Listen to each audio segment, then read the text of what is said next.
మనందరి పట్ల సమృద్ధిగా ఆయన కుమ్మరించును గాక. ఒకసారి సంతోషంగా ఉన్న అంతా కూడా చేతులు పైకెత్తి దేవుని స్తుతిద్దామా?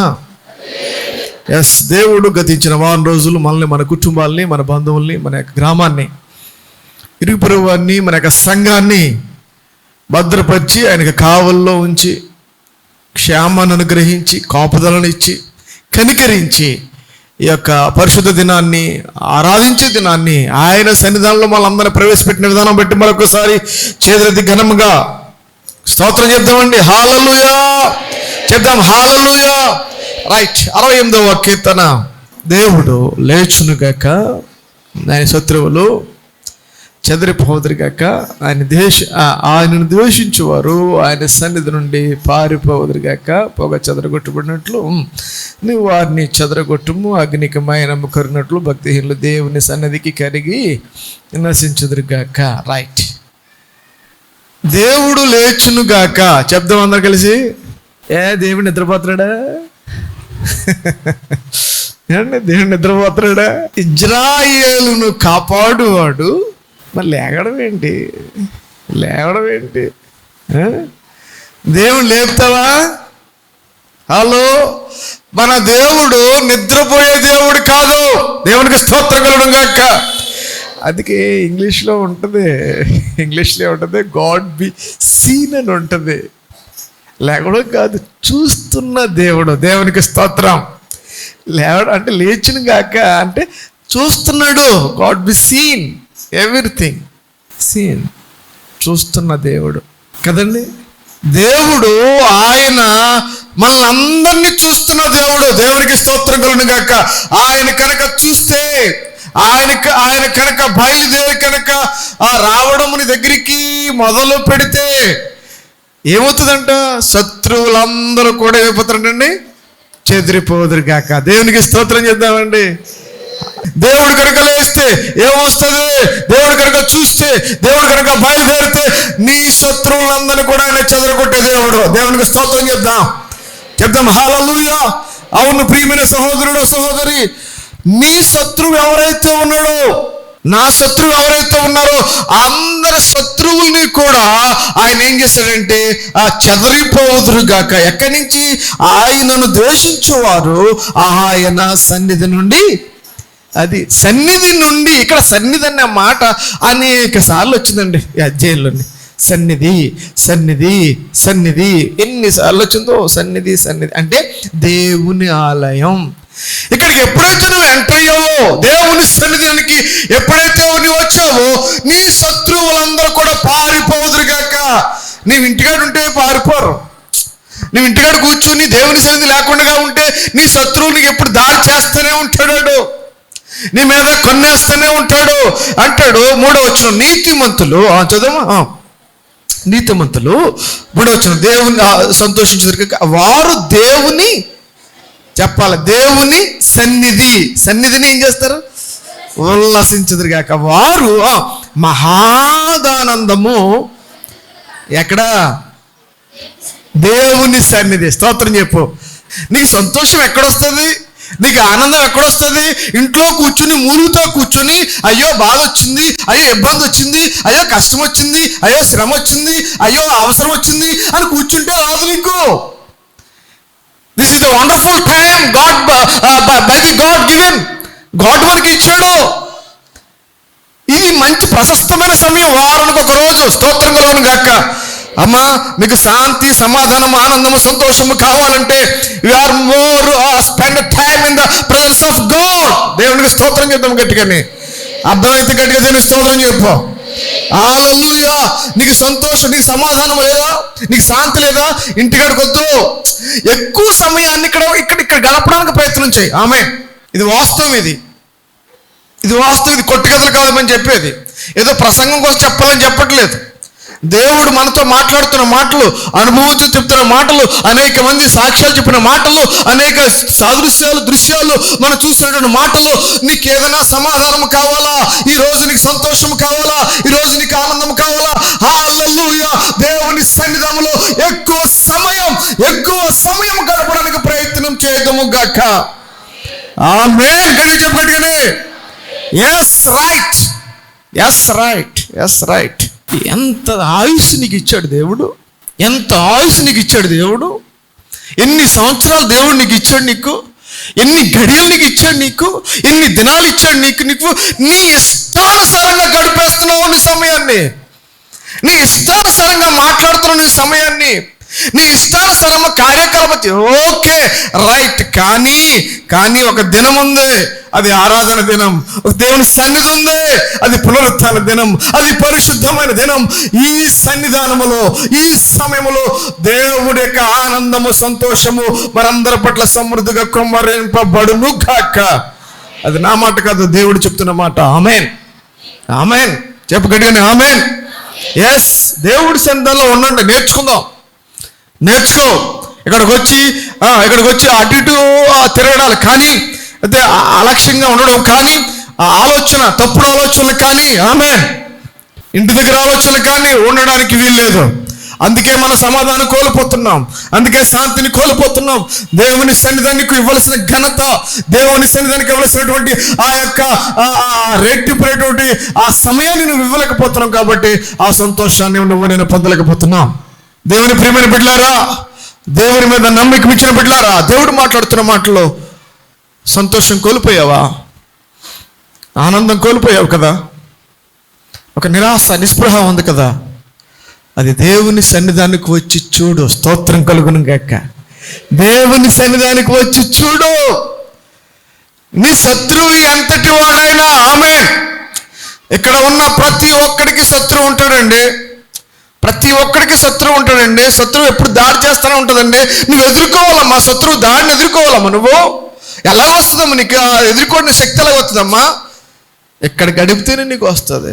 దేవుడు ప్రసన్నత నీ మీద ఉంటేనే వస్తుంది. రైట్. ఆయన ఇంకా నేను కిందకి వెళ్ళిపోతానండి. రైట్. 5వ వచనంకి వచ్చాను సరే. 5వ వచనం. తన పరిశుద్ధాలయమందు దేవుడు తండ్రి లేని వారికి తండ్రియు, విధవరాండ్రకు నాయకర్తనై ఉన్నాడు.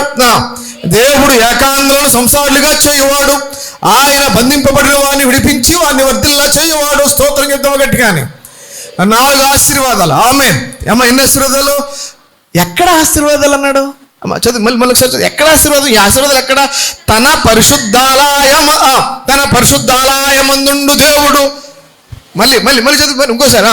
తన పరిశుద్ధాలయమందు దేవుడు. ఎక్కడుంటాడు దేవుడు? ఎక్కడుంటాడు ఆయన? దేవుడు నీ ఇంటికాడ కూర్చుంటే ఉంటాడు దేవుడు, నీ పనులు చేసుకుంటూ ఉంటాడు దేవుడు, నీ ఉద్యోగం చేసుకుంటే దేవుడి దగ్గర ఉంటాడు ఆదివారం దినాన్ని. లేకపోతే నువ్వు పనిపాట్లోకి వెళ్ళిపోతే దేవుడు నీతో కూడా ఉంటాడా? ఏం మాట్లాడుతున్నావు, ఏం ఆలోచన చేస్తున్నావు? తన పరిశుద్ధాలయమందు దేవుడు. ఆమేన్, హల్లెలూయా. తన పరిశుద్ధాలయమందు దేవుడు. ముందు అధ్యాయం చెప్పాను నేను, ముందు ఆ కీర్తన గ్రంథం చెప్పాను. దేవుడు ఎప్పుడు ఆశీర్వదిస్తాడని చెప్పాను. నీ దేవుని ఆశీర్వాదాలు ఈరోజు పొందుకోవాలంటే, ఒక ఆనందాన్ని, ఒక సంతోషాన్ని, సమాధానాన్ని, ఒక శత్రు మీద విజయాన్ని నువ్వు పొందుకోవాలంటే కనుక ఏం చెల్లమ్మా? సమయాన్ని చెప్పు. సమయాన్ని 18వ వచనం చదవండి. 18వ వచనం. మనుషుల చేత నీవు కానుకలు తీసుకుని ఉన్నావు. యెహోవా అను దేవుడు అక్కడ మనుషుల చేత నువ్వు కానుకలు తీసుకుని ఉన్నావు. ఎవరైతే సమర్పణ చేస్తారో దేవుడి సన్నిధి, ఎవరైతే దేవుడికి కానుకలు చేస్తారో, సమర్పణ చేస్తారో, సమయాన్ని ఇస్తారో, దేవుడు అక్కడ నివసిస్తాడో. కానుకలు తెచ్చే స్థలం ఏది? ఎక్కడమ్మా? సన్నిధే కదా. దేవునికి అర్పణ చేసే ఆ స్థలం ఏది? ఆయన సన్నిధే కదా. దేవుని స్తుతించే ఆ స్థలం ఏది? ఆయన సన్నిధే కదా. స్తోత్రం కలుగును గాక. 5వ వచనం. తన పరిశుద్ధాలయమందు దేవుడు తండ్రి లేని వారికి తండ్రియో. స్తోత్రం కలుగును గాక. ఎవరికండి ఇచ్చే ఆశీర్వాదాలు చెప్తున్నాడు. హలో, ఇప్పుడు మొదలెట్టాడు ఆయన ఆశీర్వాదాలు. ముందు అధ్యాయంలో ఆశీర్వాదం దీవెన అన్నాడు. ఇక్కడ వచ్చేటప్పటికి ఏ ఆశీర్వాదం చెప్తున్నాడు ఆయన. అర్థమైందా? ముందు అధ్యాయానికి బాగా టచింగ్ ఉంది. ఎలాగంటే ఆశీర్వాదం అని చెప్పాడు తప్ప ఏ ఆశీర్వాదం చెప్పలేదు. ఇక్కడ వచ్చేటప్పటికి ఏమవుతుందో తెలుసా? ఆ ఆశీర్వాదం ఏంటో స్పష్టంగా తెలియజేస్తున్నాడు. అయ్యా, నువ్వు దేవుని సన్నిధానికి వస్తే, నువ్వు దేవుని సన్నిధానంలో నీ సమయాన్ని గడిపితే నీకు ఆనందం ఉంటుంది, నీకు సంతోషం ఉంటుంది, నీకు సమాధానం ఉంటుంది, నీకు శాంతి ఉంటుంది. హల్లెలూయా. రైట్. తండ్రి లేని వారికి చెప్పాలి, అందరూ చెప్పాలి. తండ్రి లేని వారికి yes yes yes yes yes yes.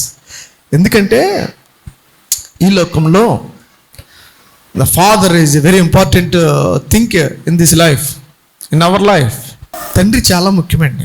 పరిశుద్ధాత్మ దేవుడు ఈ వాక్యాలు అందుకే రాయించాడు. ఒక ఫ్యామిలీని నడిపించడానికి ఫాదర్ ఇంపార్టెంట్ అండి. ఏ కుటుంబంలో కనుక ఫాదరు లేరనుకోండి, ఆ కుటుంబం ఎంత కష్టాలు పడతారో వాళ్ళని అడిగి తెలుస్తుంది ఒకసారి. మేము సగం పార్ట్ అనిపించాం, దాంట్లో సగం పార్ట్ అనిపించాం. మా జీవితంలో సగం part, half of the part మా ఫాదర్ ఉన్నారు, హాఫ్ ఆఫ్ ది పార్ట్ మా ఫాదర్ లేరు. ఆ 52 yearsలోనే దేవుడు దగ్గరికి వెళ్ళిపోయారు మా ఫాదర్ గారు. 52 years. ఆయన అంటున్నాడు, తండ్రి లేని వారికి నేను, తండ్రి అవసరత బిడ్డలకి భార్యకి చాలా ఉంటుందండి. బయటికి వెళ్ళి పోషించాలి, వాళ్ళని సంరక్షించాలి, వాళ్ళకి అవసరాలు తీర్చాలంటే ఫాదరే కదా ముఖ్యం. హలో, ఒక తండ్రి, ఒక తల్లి, నీ భర్త ఒక తండ్రి. అమ్మాయి, నీకు ఒక తండ్రి ఉన్నాడు.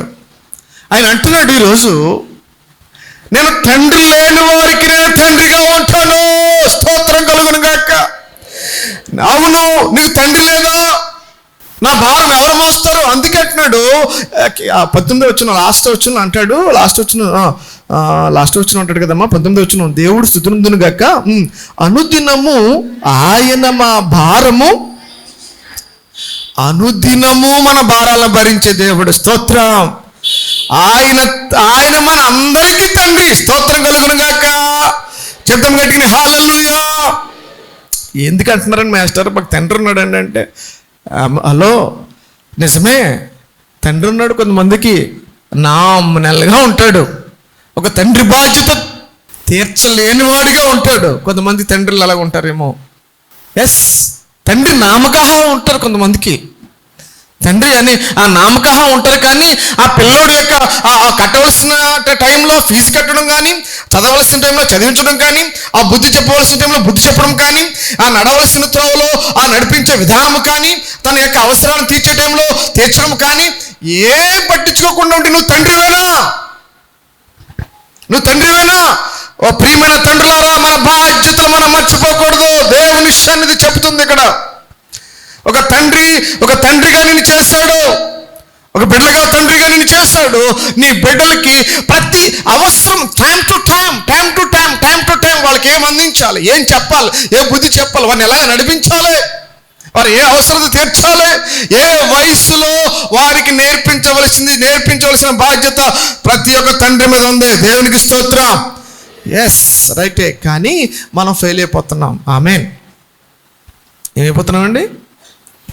ఒక తండ్రిగా ఏమైపోతున్నాం? మనం ఫెయిల్ అయిపోతుంటాం. ఒకసారి మన తండ్రి పొజిషన్ నుంచి తప్పుకుంటూ ఉంటుంది. అందుకంటున్నాడు దేవదేవుడు, నేను అందరికీ తండ్రి. దేవునికి స్తోత్రం. అందుకే పరలోకమందున్న చెప్పాలి. పరలోక ప్రార్థన ఏం చేస్తాం మనం? ఆయన అందరికీ తండ్రి అండి. ఈలోక తండ్రి కోసం నిన్ను పట్టించుకోకపోవచ్చు, నీ అవసరం తీర్చకపోవచ్చు. అందుకే యేసయ్య అన్నాడు, హలో, మనందరికీ ఒక తండ్రి ఉన్నాడు. స్తోత్రం. చేతులకి దేవుని స్తోత్రం చెప్పు. నీకు తండ్రి ఉంటాడు. అవునండి, నా పెళ్ళి అయిపోయిన తండ్రి నుంచి వచ్చేసానంటే కుదరదా? అది కుదరదు. ఒక తండ్రి మనకు అవసరం. ఆయన అందుకే అంటున్నాడు, నువ్వు ప్రార్థన చేసేటప్పుడు ఏమని చేస్తున్నావు? నువ్వు చెప్పాలి. ప్రార్థన చేసేటప్పుడు ఏం చేస్తున్నావు? నువ్వు పరలోకమందున్న మా తండ్రి. మనం ప్రార్థన చేసినప్పుడు అలా ప్రతిసారి కూడా తండ్రి, నాయనా, ఆమేన్, అలా చేయమండి, చేస్తాం కదా. అటువంటి స్వేచ్ఛ, అటువంటి స్వాతంత్రము, లేదంటే అటువంటి హక్కు దేవుడు మనకి ఇచ్చాడు. ఆమేన్. మనమంతా కూడా ఆయన పిల్లలము. మనందరికీ తండ్రి ఆయన ఒక్కడే. దేవునికి స్తోత్రం చెప్పు ఒకసారి. మనందరికీ తండ్రి అండి. ఆయన అన్నాడండి, ఆయన మన దత్తపుత్రులుగా చేసుకున్నాడండి ఆయన. మనం ఆయన కుమారులమండి. మనము తండ్రి అనే పిలిచే హక్కు మనకి ఇచ్చాడండి దేవాతి దేవుడు. ప్రియమైన సహోదరుడా, ప్రియమైన సహోదరి, నువ్వు ఎంత వయసున్నా, నువ్వు తండ్రి స్థాయిలో ఉన్నా మనందరికీ తండ్రి ఆయనే.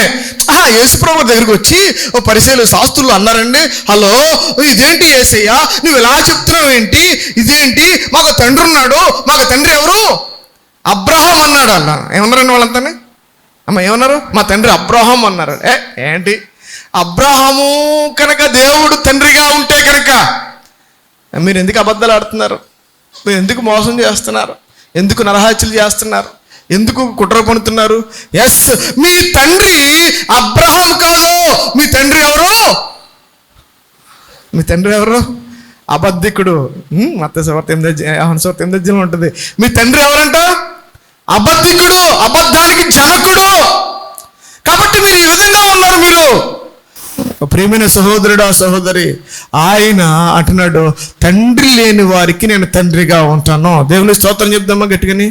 రెండోది, విధవరాండ్రులకు నేను న్యాయకర్తగా ఉంటాను. విధవరాండ్ర పక్షాన్ని ఆయన న్యాయం చేసే దేవుడు. దేవుని స్తోత్రం కలుగును గాక. అమ్మా, విధవరాండ్రగా ఉన్నా ఓ ప్రియమైన సహోదరి, సహోదరుడా, సహోదరి, నీ పక్షాన్ని ఆయన న్యాయకర్తగా ఉంటాడు. ఎలాగంటే ఒక భర్త పోయాడండి.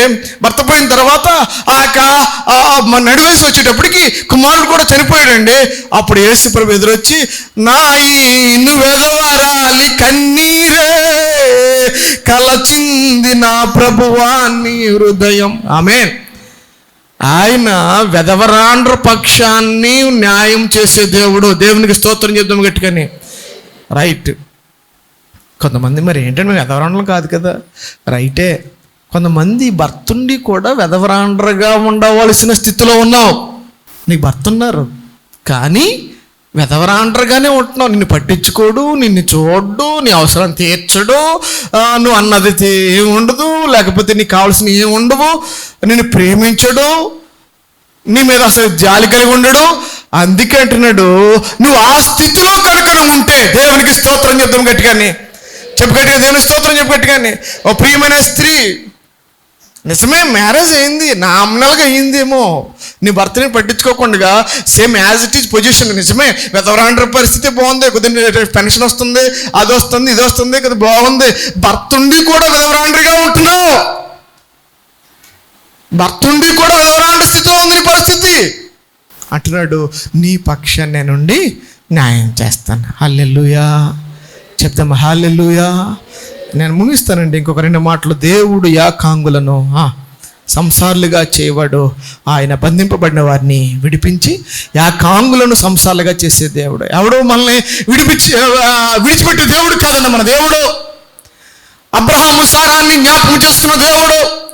ఇస్సాకు రెబ్కాను జ్ఞాపకం చేసుకున్న దేవుడు. ఎల్కానా హన్నాను జ్ఞాపకం చేసుకున్న దేవుడు. ఎలిజబెత్తు జకర్యాని జ్ఞాపకం చేసుకున్న దేవుడు. ఈ రోజు ఈ దినాన్ని వాక్యాన్ని బట్టి వారికి చేసిన ఆ దీవెను బట్టి యాకాంగులను దేవుడు సంసారులుగా చేయును గాక. అందరు గట్టిగా వెలుగెత్తామని చెప్తామండి. చెప్తాం గట్టిగా హల్లెలూయా. మన సంఘములో యాకాంగులను దేవుడు సంసారులుగా చేయును గాక. గట్టిగా ఆమని చెప్తాం. హల్లెలూయా. దేవుడు బంధించబడిన వారిని ఏం చేస్తాడంటమ్మా? విడిపిస్తాడు. అవును, ఈరోజు నువ్వు ఏ బంధకంలో ఉన్నావో అది నువ్వు తెలుసు. నువ్వు పడిపోయావు, పట్టబడ్డావు, లేవలేకపోతున్నావు. ఒక భయంకరమైన పాప కోపంలో పడిపోయావేమో, ఓ భయంకరమైన సమస్యలో చిక్కిపోయావేమో, ఓ భయంకరమైనటువంటి ఆ కార్యకలాపాలకి నువ్వు బంధించబడి ఉన్నావేమో. ఈ రోజు ఈ మధ్యాహ్నాన్ని ఈ యొక్క దేవుని సన్నిధిలో దేవుడిచ్చే ఆశీర్వాదం ఏంటంటే, నువ్వు ఏ బంధకములో ఉన్నా, నువ్వు ఎక్కడ పట్టబడిపోయినా, నువ్వు దేనికి బంధించబడి ఉన్నా, ఆ దేవాతి దేవుడు నిన్ను నన్ను కూడా బంధకాలన్నిటి విడిపించి ఏం చేయనంటండి? వర్ధిల్ల చేయును గాక. అందరు గట్టిగా దేవుని స్తోత్రం చెప్దామా? చివరి వచనం 19వ వచనం. ప్రభు అందరు చెప్దామా? ప్రభువు. అందరు చెప్పండి ఒకసారి. ప్రభువు. అందరు చెప్పాలి. ప్రభువు స్తుతినందును గాక. అనుదినము ఆయన మా భారము భరించుచున్నాడు. దేవుడే మాకు రక్షణకర్త ఉన్నాడు. అటువంటి దేవుడు మనందరినీ ఆశీర్వదించి నడిపించును గాక. నీ నీడలో నన్ను దాచుము, నీ జాడలో సాగిపోదును. నీ నీడలో నన్ను దాచుము, నీ జాడలో సాగిపోదును. చేదోడు వాదోడు నీవేగా, పాదాల దరి చేరితే యేసయ్యా. చేదోడు వాదోడు నీవేగా, పాదాల దరి చేరితే యేసయ్యా. నీ దాపు చేరిన మరణంబు లేదయా, ఆధారం నీవేనా యేసయ్యా. నీ దాపు చేరిన మరణంబు లేదయా, ఆధారం నీవేనా యేసయ్యా. నీ నీడలో నన్ను దాచుము, నీ జాడలో సాగిపోదును. నీ నీడలో నన్ను దాచుము, నీ జాడలో సాగిపోదును.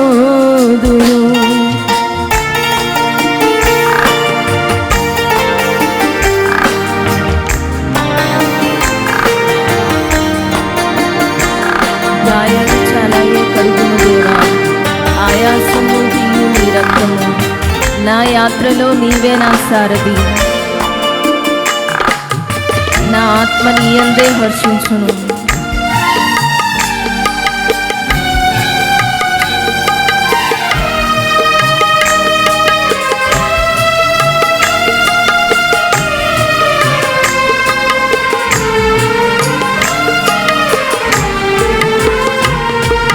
గాయాలు చాలాయే కడుగుము దేవా, ఆయాసము తీయు నీ రక్తము.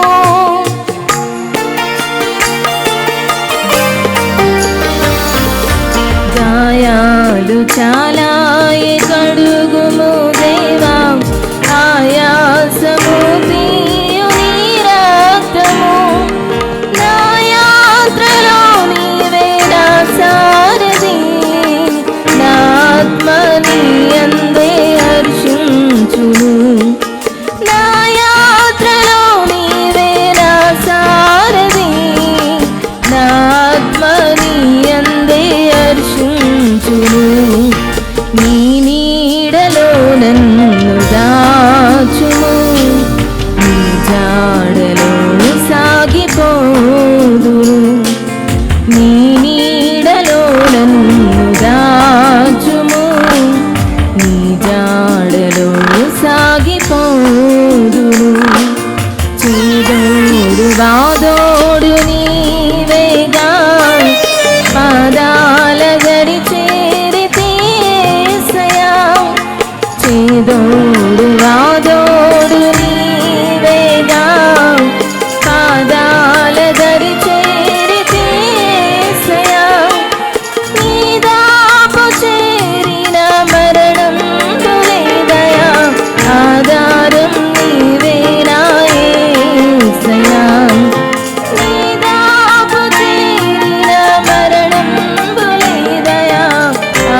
చాలు